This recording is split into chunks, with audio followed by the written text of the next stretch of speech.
Tonight we begin a new weekly series on the subject of addiction. We call it Addicted America. You'll see these stories every Wednesday night, and our Daybreak host Madison Smith has our very first story.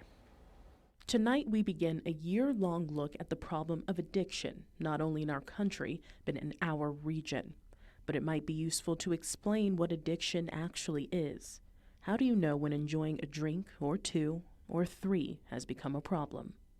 When it gets to the point that you go out for a couple of drinks, but then you have no clue how you got home, or then you need another alcoholic beverage in the morning to make sure that you can keep going, or you get annoyed by people that are asking you to cut down, this is when you can start identifying, yeah, maybe this isn't for me. Dr. Jesus Garcia is the medical director of the Psychiatry and Behavioral Health branch of the Northwest Texas Hospital System. Dr. Garcia says there is a simple test to help you decide, I need help. It's called the CAGE test.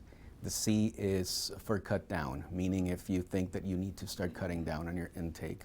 The A is for annoyance.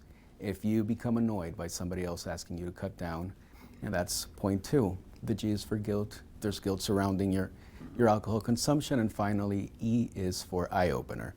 If you wake up in the morning and the only way to function is by cracking that beer or having that shot, then if you score 4 out of 4, that's a definitive problem. According to experts, the most commonly abused drug in Texas is alcohol.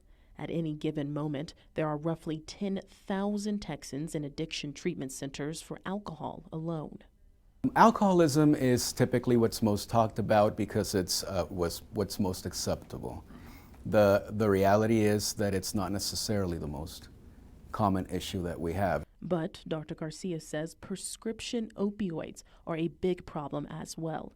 The Texas Department of State Health Services data on treatment admissions showed that 12% of all treatment admissions involve the non-medical use of prescription drugs.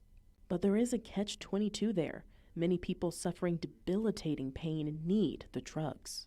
There's many what I call opioid mills. You know, if you think of a puppy mill, we call them opiate mills that are very lucrative clinics that basically just prescribe opiates initially for legitimate pain, but once these patients are cut off and they're addicted to the opiate, then the next alternative is obtaining it illicitly, and then the next alternative is heroin.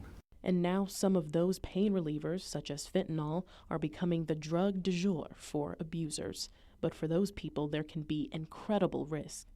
For instance, a pure fentanyl powder can kill all of us in this room just by opening the cap. So it's something that's remarkably dangerous. Throw in illegal drugs like methamphetamine, cocaine, and heroin, and the work of people like Dr. Garcia continues to grow. And in the coming weeks, we will explore all aspects of addiction. Our goal is simple: knowledge. The more you understand, the better armed you will be to recognize the signs of addiction and find those who can help you avoid becoming another statistic in Addicted America.